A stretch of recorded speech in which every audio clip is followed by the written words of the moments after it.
The ice cracked beneath Marcus Thompson's boots like a gunshot in the winter silence. But he didn't stop running. 50 yards ahead, through the swirling snow and fading daylight, a child's desperate screams pierced the air above Crystal Lake. The thin December ice had given way, and a small figure thrashed in the black water, arms flailing against the jagged edges that cut deeper with every attempt to climb out. Marcus had been walking home from his double shift at the warehouse, bone-tired and thinking about the macaroni and cheese waiting in his freezer for him and his 6-year-old daughter Emma. His work boots were already soaked through from the slush. His back ached from lifting boxes for 14 hours straight, and all he wanted was to collapse on their second-hand couch and maybe catch a few minutes of peace before Emma's bedtime routine. But the sound of that child's terror cut through his exhaustion like a blade. Without thinking, he dropped his lunch pail and sprinted toward the lake. His mind calculated distances, ice thickness, rescue protocols he'd learned in his brief stint as a volunteer firefighter before life got too complicated to volunteer for anything. The child couldn't be more than 8 years old, dark hair plastered to their skull, lips already turning blue in the frigid water. Every second mattered now. The parents stood on the shore 20 feet away. The mother collapsed to her knees in designer snow boots that had never touched anything more challenging than a heated sidewalk. Her manicured hands pressed to her mouth in horror. The father held an iPhone, not to call for help, but to record the scene, his expensive winter coat pristine as he shouted instructions from safety. Swim to the edge, Madison. Just swim harder.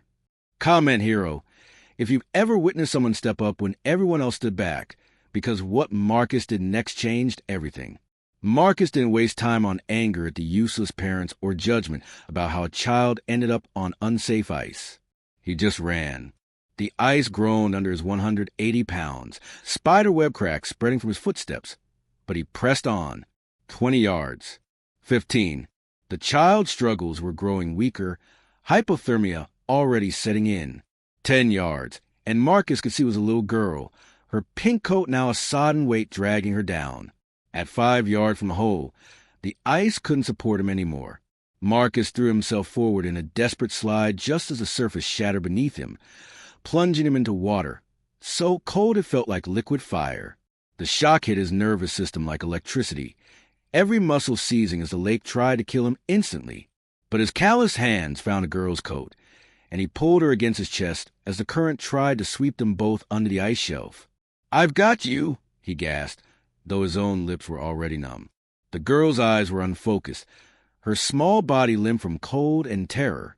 Marcus kicked hard, fighting to keep them both above water while calculating their chances. The nearest solid ice was 12 feet away. The parents were screaming something, but their voices seemed to come from another world. All that mattered was the dying weight in his arms and the burning cold that was stealing his strength with every heartbeat. The water was deeper than he'd expected, maybe 8 feet, too deep to touch bottom. Marcus had swum in this lake as a kid during hot summers when he couldn't afford pool passes, but winter swimming was death by degrees. He had maybe 3 minutes of useful consciousness before hypothermia made him a victim instead of a rescuer. The girl had less. He tried to boost her toward the ice edge, but she couldn't grip anything with her frozen fingers. Her breathing was shallow, erratic. Marcus made a decision that terrified him.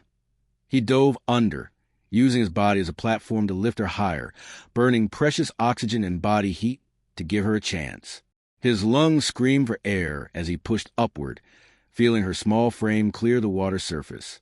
If you believe real strength means sacrificing everything for someone else's child, hit subscribe now because this story is about to take a turn that will restore your faith in humanity. When Marcus surfaced, gasping and desperate, he saw hands reaching for the girl. Not the useless parents, but 2 teenagers who'd appeared from nowhere, lying flat on the ice to distribute their weight as they pulled the child to safety. The boys worked with practiced efficiency, sliding backwards on their bellies until they reached solid ground, carrying the semi-conscious girl between them. But Marcus was still in the water, and his strength was fading fast.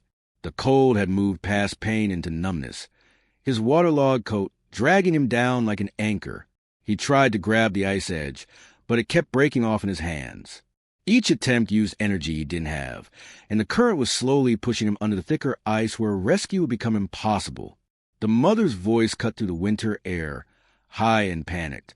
Madison. Oh, God, Madison breathed. Marcus heard the girl cough. Spitting up lake water, she was alive. That knowledge gave him a burst of strength, enough to try one more time to haul himself out. His fingernails scraped against ice as he fought for purchase, muscles screaming with hypothermic exhaustion. Then he heard footsteps on the ice, and one of the teenagers was sliding back toward him with a tree branch. "Grab this. We've got you." The boy couldn't have been more than 16, but his voice carried absolute authority. Marcus wrapped his numb fingers around the branch and felt himself being pulled towards safety with careful, steady pressure. It took all three of them, the two boys and finally the girl's father, who had put down his phone, to drag Marcus from the water. He collapsed on the ice, shivering so violently he couldn't speak, water streaming from his clothes to freeze instantly in the 20-degree air. Someone threw a coat over him, and he heard sirens in the distance, growing closer. The girl was conscious now, wrapped in multiple jackets and crying for her mother. Marcus tried to sit up, needing to see for himself that she was okay, but his body wouldn't obey. The cold had stolen his coordination, leaving him helpless as paramedics jogged across the ice with equipment and blankets and warm reassurance. What happened next in the emergency room would shock everyone, including Marcus himself. The ambulance ride passed in a blur of heated blankets and concerned voices. Marcus drifted between consciousness and something deeper, aware of medical equipment and the girl's mother crying in the front seat. They'd loaded both him and Madison into the same ambulance, and through his fog of hypothermia and exhaustion, he caught fragments of conversation. "Core temperature is still dropping. We need to get them both into warm baths immediately." The paramedic's voice was crisp, professional. Marcus tried to respond but could only manage a weak nod. His wet clothes had been cut away, replaced by warming blankets that felt like heaven against his frozen skin. Madison was awake and talking, a good sign. She kept asking for her daddy, and Marcus heard the father's voice in front of the ambulance, shaky with delayed shock. "I'm here, baby. You're going to be fine. The doctor man saved you." The simplicity of it, calling him the doctor man, almost made Marcus smile despite everything. At Mercy General Hospital, they were separated into different warming tanks, specialized tubs filled with precisely heated water to gradually raise their core temperatures without shocking their systems. Marcus sank into the blessed heat with a groan of relief, feeling sensation slowly return to his extremities in painful tingles and burning sensation. The medical team worked around him with quiet efficiency, monitoring his vital signs and asking questions he answered through chattering teeth. "Any pain in your chest or difficulty breathing?" Dr. Sarah Chun, the attending physician, had kind eyes behind her glasses as she checked his responses with small flashlight. "Just cold," Marcus managed. "Is the girl, Madison, is she okay?" "She's going to be fine because of you. No lasting damage from the cold water exposure. You got to her in time." Dr. Chin made notes on his chart. "You're lucky too. Core temperature was down to 89 degrees when you arrived. Much longer in that water, and we'd be having a different conversation." Comment grateful. If you believe heroes don't wear capes, they wear work boots and carry lunch pails. As warmth slowly returned to Marcus's body, he began to think about the consequences of his afternoon. His work clothes were ruined, soaked and cut away by the paramedics. He'd missed picking up Emma from after-school care. Mrs. Rodriguez next door would have to get her again, and he owed her so many favors already. His lunch pail was probably still sitting by the lake, and tomorrow he'd have to explain to his supervisor why he'd abandoned his shift early. But every time those practical worries surfaced, he remembered the feeling of Madison's small body in his arms, her weak pulse against his chest as he fought to keep them both alive. No regret could survive that memory. He'd done what any decent person would do. He hoped someone would do for Emma if she were ever in danger. The warming process took 2 hours.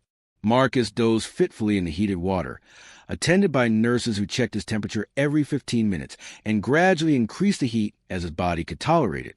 When they finally helped him out of the tank, his skin was pink and hypersensitive, but the dangerous numbness was gone. They gave him hospital scrubs to wear. His own clothes were evidence now, bagged for insurance purposes, and led him to a recovery room where he could rest until his discharge paperwork was ready. Marcus expected to wait alone. Maybe call Mrs. Rodriguez to explain why he'd be late getting Emma, figure out how to get home without his wallet or car keys. Both casualties of the rescue. Instead, when the nurse pushed open the recovery room door, Marcus found Madison's parents waiting for him. The father, whom Marcus now learned was named David Harrison, stood up immediately. He was younger than Marcus had initially thought, maybe early 30s, wearing an expensive sweater that probably cost more than Marcus made in a week. The mother, Jennifer, sat in the visitor chair, her designer purse clutched in her lap like armor. They both looked like they belonged in a magazine spread about successful young families. Attractive, well-dressed, the kind of people Marcus usually only saw from a distance. "Mr. Thompson," David said, extending his hand, "I want to thank you personally for what you did today. For Madison, I don't know how to... there aren't words for what you did." Marcus shook the offered hand, confused by the formal tone. "How is she?" "Perfect. Completely fine, thanks to you." Jennifer spoke for the first time, her voice tight with emotion. "The doctor said if you hadn't gotten to her when you did..." She couldn't finish the sentence. "I'm glad she's okay." Marcus sat on the edge of the hospital bed, suddenly exhausted again. Anyone would have done the same thing. The parents exchanged a look that Marcus couldn't read. David cleared his throat, obviously preparing for a difficult conversation. "Actually, Mr. Thompson, that's what we wanted to talk to you about. What happened today, and what we need to do about it." Before we continue with what the parents said next, hit subscribe if you believe in the power of ordinary people doing extraordinary things, because this conversation is about to reveal something that will change Marcus's life forever. "We've been discussing this with our lawyers," David continued, and Marcus felt his stomach drop. Of course they had lawyers. People like the Harrisons always had lawyers. And there's the matter liability. Madison was on that ice because we weren't watching her carefully enough. She slipped away while we were taking photos for Jennifer's Instagram. If this becomes public, if there's any suggestion that we were negligent... Marcus stared at them in disbelief. "Are you seriously worried about your reputation right now? Your daughter almost died. Which is exactly why we need to handle this carefully," Jennifer said, her voice gaining strength. "David's up for partner at his law firm. Any whiff of scandal, any suggestion that we're unfit parents, it could destroy everything we've worked for. We want to compensate you, obviously," David added quickly, pulling an envelope from his jacket. "For your medical expenses, your ruined clothes, lost wages from missing work, and something extra for your trouble. We're prepared to offer you $20,000. Marcus looked at the envelope like it was a poisonous snake. "In exchange for what?" "Your discretion. We need you to sign an agreement that you won't discuss what happened today with anyone. No media interviews, no social media posts, no talking to reporters if they somehow get wind of the story." The hospital room felt smaller suddenly, the walls pressing in on Marcus as he tried to process what he was hearing. These people wanted to buy his silence about saving their daughter's life. They were more concerned about protecting their image than acknowledging that their child was alive because a stranger had risked everything to save her. "And if I don't sign?" Marcus asked quietly. David's expression hardened, showing a glimpse of the lawyer beneath the grateful father facade. "Then we'll have to explore other options. There are questions about whether you had the right to make physical contact with our daughter without our permission. Questions about whether proper safety protocols were followed. The lake has posted warnings about ice safety. Technically, you broke the law by going out there." Marcus felt something cold settle in his stomach that had nothing to do with the hypothermia. "You're threatening me." "We're protecting our family," Jennifer said, her voice sharp now. "Just like you were protecting yours when you decided to play hero instead of calling for proper emergency services." The words hit Marcus like a physical blow. Play hero, as if risking his life to save their daughter was some kind of performance, some selfish act designed to make himself look good. He thought about Emma, waiting at Mrs. Rodriguez's house, probably wondering where her daddy was. He thought about his empty bank account, the bills stacked on their kitchen table, the constant struggle to make ends meet as a single parent working warehouse jobs. $20,000 was more money than Marcus had ever seen at one time. It would pay off their medical debt from Emma's broken arm last year. It would fix their ancient car, maybe even let them move to a better apartment in a neighborhood with decent schools. It was enough money to change their lives. All he had to do was promise never to tell anyone that he'd saved a little girl's life. What Marcus said next surprised everyone in that hospital room, including himself. "Keep your money," he said, standing up and walking toward the door. "I don't want anything from you except to know that Madison is safe," which she is, so we're done here. "Mr. Thompson, please be reasonable," David called after him. "This is a generous offer. More than generous. Think about your own daughter. What this money could do for her." Marcus stopped with his hand on the door handle, his back still turned to the Harrisons. For a moment, he wavered. Emma's face appeared in his mind, her gap-toothed smile when he promised they'd go to Disney World someday, her disappointed expression when he had to say no to things other kids took for granted. $20,000 could buy a lot of yes. But then he thought about what he'd have to teach Emma if he took that money. That doing the right thing was only valuable if it paid well. That the wealthy could buy silence about their failures and mistakes. That her father was the kind of man who could be bought, whose principles were negotiable if the price was high enough.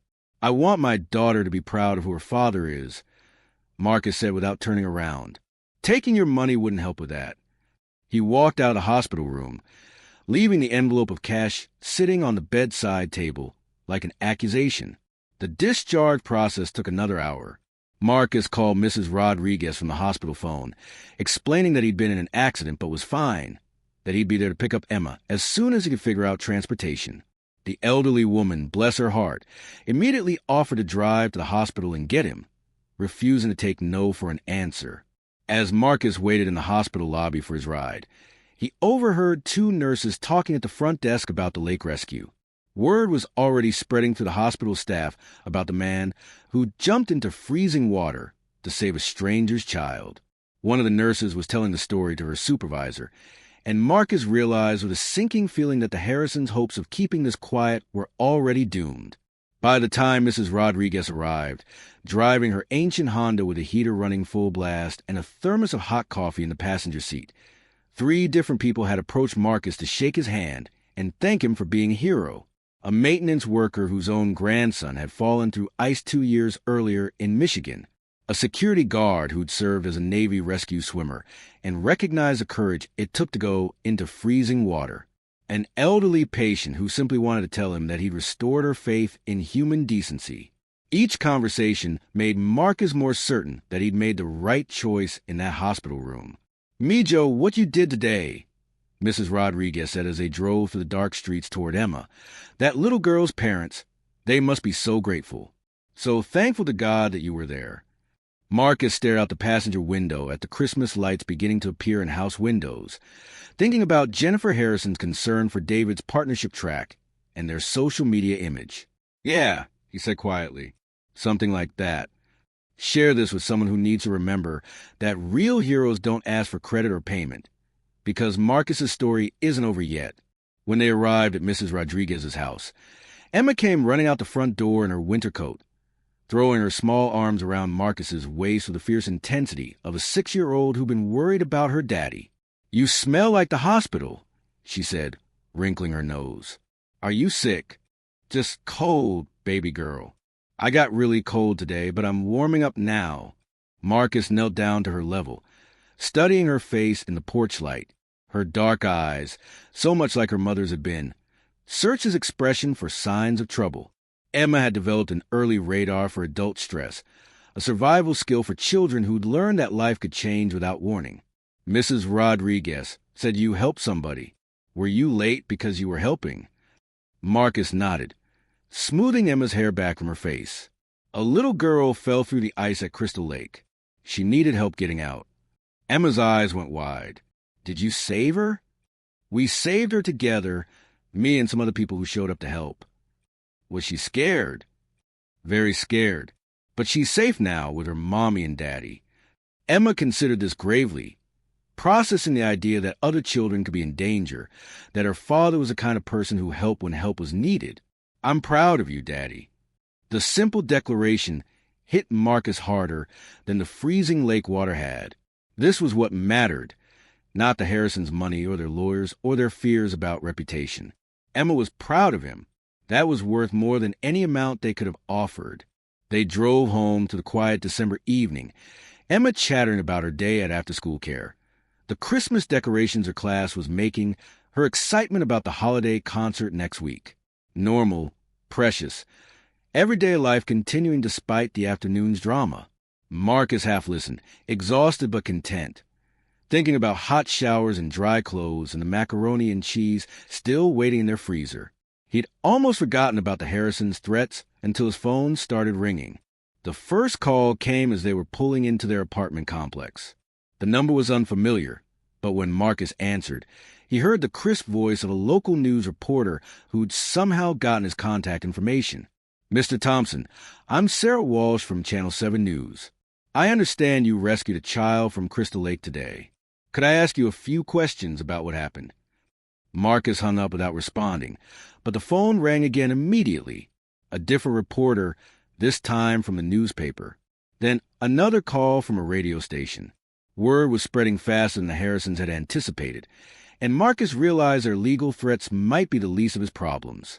By the time he'd gotten Emma fed and bathed and settled in front of their small television for 30 minutes of cartoons before bed, Marcus had received 12 calls from various media outlets.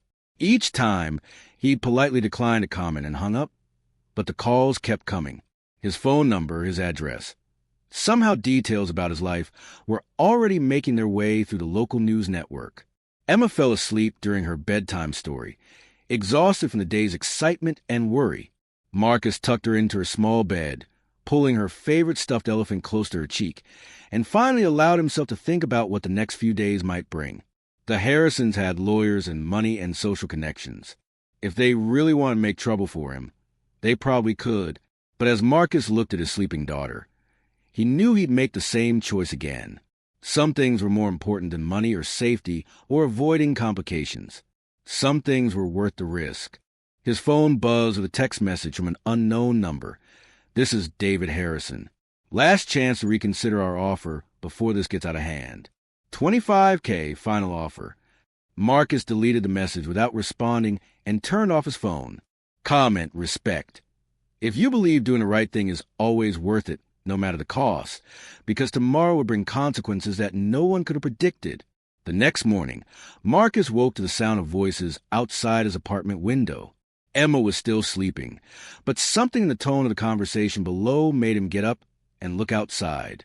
3 news vans were parked on the street, and reporters with cameras were interviewing his neighbors about the local hero who risked everything to save a stranger's child. Marcus's heart sank as he realized the story had exploded overnight. His phone, which he'd turned back on to check the time, showed 47 missed calls and dozens of text messages. The story was no longer containable, and the Harrisons' worst fears about publicity were coming true. But as Marcus watched the interviews happening below, he noticed something interesting. His neighbors, Mrs. Rodriguez, the college students next door, the young mother from downstairs, they were all defending him, telling the reporters about his character, about how he'd helped with groceries and car repairs and babysitting emergencies. They were painting a picture of a man who'd spent years quietly helping people without recognition or reward. The phone rang again, and this time Marcus recognized the number. David Harrison, calling earlier than any reasonable person should be awake. "Thompson, you need to fix this. Now, the story is everywhere. My law firm's phones are ringing off the hook. Jennifer's getting calls from her friends. From Madison School. You destroyed our privacy." "I haven't said a word to anyone," Marcus replied calmly. "I told you I wouldn't take your money, but I never promised a lie for you. You don't understand what you've done. There are reporters calling Madison School, trying to interview her teachers about yesterday. Our daughter is going to be traumatized all over again by this media circus you created." Marcus felt a flash of anger that surprised him with its intensity. "I created? Your daughter fell through ice because you were too busy taking Instagram photos to watch her. I almost died pulling her out of that water, and now you're mad because people found out about it. We're prepared to go to court over this." David's voice had turned cold professional. "Intentional infliction of emotional distress. Violation of privacy. Reckless endangerment. We have resources. Thompson, you don't." The line went dead, leaving Marcus staring at his phone in the quiet of his apartment. Through the thin walls, he could hear Emma starting to stir in her bedroom. Soon she'd be awake and asking about the news trucks, about why strangers wanted to talk to her daddy. Marcus would have to explain it all in 6-year-old terms, help her understand that sometimes doing good things led to complicated consequences. But first, he needed to make a decision about how to handle what was coming next. Marcus made coffee with hands that were steadier than he'd expected and sat at his small kitchen table to think. The Harrisons had money and lawyers, and the motivation of people whose comfortable lives had been disrupted. They'd made it clear they were willing to use their advantages to make his life difficult. A court battle, even if he ultimately won, could drag on for months or years and cost money he didn't have. On the other hand, he'd saved a child's life. That fact couldn't be disputed or litigated away. Whatever legal threats the Harrisons made, whatever complications arose from the media attention, Madison was alive and safe because he'd acted when others hesitated. Emma padded into the kitchen in her pajamas, rubbing her eyes and looking confused about the activity outside. "Daddy, why are there TV trucks here?" Marcus lifted her onto his lap and hugged her close. "Remember I told you about helping that little girl yesterday? Well, some people heard about it, and they want to talk about what happened. Are you in trouble?" The question cut straight to Marcus's deepest fear. Was he in trouble? Would his decision to save Madison's life somehow end up harming Emma? But as he looked at his daughter's trusting face, he realized something important. The only way he could really be in trouble was if he'd done nothing. If he'd walked past that lake and let a child drown rather than risk complications. "No, baby girl, I'm not in trouble. Some people might try to make things difficult for us, but we're going to be fine. Because you did the right thing? Because we always do the right thing, even when it's hard." Emma nodded solemnly, accepting this explanation the way children accept fundamental truths about how the world works. Marcus held her close and made a decision about how to face whatever was coming. If you believe that ordinary people can become heroes simply by refusing to look away when help is needed, hit subscribe now, because Marcus's story is about to take one final turn that proves heroism isn't about perfection. It's about courage. The doorbell rang at 8:30, just as Marcus was helping Emma get ready for school. When he looked through the peephole, he saw a woman in a professional suit holding a briefcase. Definitely a lawyer, probably representing the Harrisons. Marcus considered not answering, but Emma had already heard the bell and was asking who was visiting. "Mr. Thompson? I'm Catherine Mills from Mills and Associates. I'd like to speak with you about the incident at Crystal Lake yesterday." Marcus opened the door with the chain still attached, keeping Emma behind him. "If you're here on behalf of the Harrison family, I don't think we have anything to discuss." "Actually, Mr. Thompson, I represent someone else entirely. May I come in? This will only take a few minutes, and I believe you'll be interested in what I have to say." Against his better judgment, Marcus let the lawyer into his apartment. She was older than he'd expected, maybe 60, with steel-gray hair and kind eyes that reminded him of Emma's first-grade teacher. She glanced around a modest space without judgment, her attention focusing immediately on Emma, who was watching from the doorway with curious 6-year-old frankness. "You must be Emma," Catherine Mills said with a genuine smile. "I heard your daddy was very brave yesterday." Emma nodded gravely. "He saved a little girl who fell in the cold water." "Yes, he did. And that's actually why I'm here." Catherine turned back to Marcus. "Mr. Thompson, I represent the Whitman Foundation. We're a non-profit organization that recognizes ordinary citizens who perform extraordinary acts of courage. Yesterday's rescue has come to our attention." Marcus frowned, confused. "I'm sorry, but I don't understand. Someone called you about what happened." "Actually, we were contacted by Dr. Sarachan, the emergency room physician who treated you and Madison Harrison. She was so impressed by your actions that she submitted a nomination for our annual Courage in Action Award. The foundation has been following the news coverage, and we'd like to offer you something. Catherine opened her briefcase and withdrew a folder. The foundation would like to present you with a $10,000 award recognizing your heroism. Additionally, we'd like to establish a college scholarship fund for Emma, ensuring her education through university graduation. Marcus stared at the papers in her hands, struggling to process what he was hearing. I don't understand. Why would you do this? Because people like you are why foundations like ours exist, Mr. Thompson. You risked your life to save a stranger's child without expecting anything in return. That kind of selflessness deserves recognition. Catherine's voice was warm with genuine respect. And frankly, we've also heard about the Harrison family's attempts to pressure you into signing a non-disclosure agreement. The Foundation has a policy of supporting award recipients who face retaliation for their heroic actions. Emma had crept closer during this conversation, drawn by the mention of college and the strange adult dynamics she couldn't quite understand. Daddy, what's a college scholarship? Marcus knelt down to Emma's level, his mind racing with implications. It means if you want to go to college someday, these nice people will help pay for it. Like how Mrs. Rodriguez helps pay for groceries sometimes? Something like that, baby girl. Catherine Mills smiled at the exchange. Mr. Thompson, there's one more thing. The Foundation would like to arrange for a proper ceremony, with media coverage, to present these awards publicly. We believe your story deserves to be told, and told correctly. Too often, heroes get forgotten while controversies get all the attention. Marcus thought about the Harrison family's threats, their fears about publicity, their willingness to pay him to disappear quietly. Then he thought about Emma, about the example he wanted to set for her, about the kind of world he wanted her to grow up in. When would the ceremony be? Next Friday evening at the Downtown Community Center. We've already contacted Channel 7 and the newspaper. The mayor will be there to present a city commendation as well. Catherine paused, studying Marcus's expression. Mr. Thompson, I should mention that the Harrison family has been invited to attend. We felt it was important that Madison be part of recognizing the man who saved her life. Marcus almost laughed at the irony. The Harrisons had tried to buy his silence, threatened him with legal action, and done everything possible to prevent publicity about the rescue. Now, they were being invited to a public ceremony celebrating the very event they tried to cover up. What did they say when you invited them? They declined to comment, but I suspect they'll attend. Public relations pressure.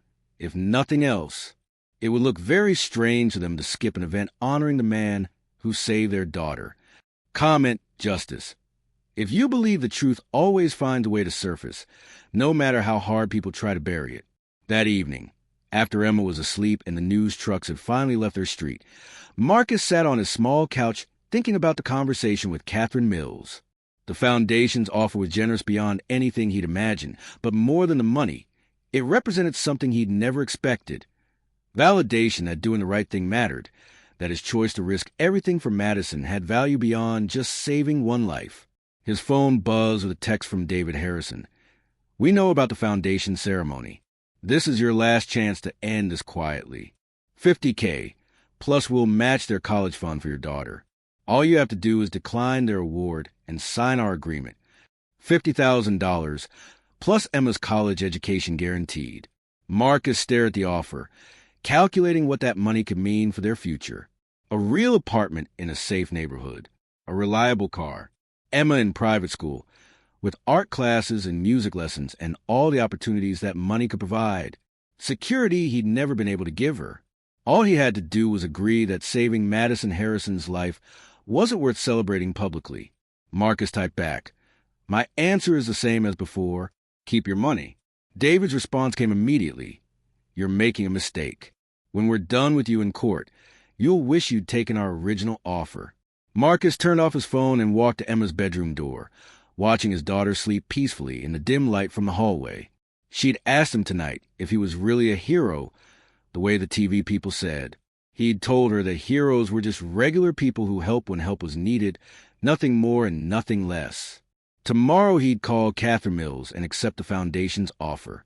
He'd attend their ceremony and let them tell his story publicly, completely, without the Harrisons' money or lawyers or attempt to control. Not because he wanted recognition, but because Emma deserved to know that doing the right thing mattered more than avoiding consequences. And if the Harrison family wanted to make legal trouble for him, they had to do it in front of the whole community that was now watching, in front of the foundation's lawyers who'd offered to support him, in front of their own daughter, who would someday be old enough to understand what her parents had tried to do to the man who saved her life. Marcus closed Emma's door and went to bed, sleeping better than he had in years. Outside, the December wind rattled their windows, but inside their small apartment, everything was exactly as it should be. A father and daughter who had each other, who chose courage over comfort, who understood that some things, like a child's life, like doing what's right, like being someone your daughter could be proud of, are worth any price. Next Friday, Marcus Thompson would stand on a stage and receive recognition for 30 seconds of courage that had changed 2 lives forever. Emma would be in the audience, beaming with pride at her hero father. And somewhere in that same audience, David and Jennifer Harrison would have to applaud the man they tried to silence, finally understanding that some stories are too important to be bought or buried or forgotten. The single dad who jumped into frozen water to save a drowning child had discovered something more valuable than money. The knowledge that when it mattered most, when a stranger's child needed help, he had chosen to be the person his daughter already believed he was. That was worth everything.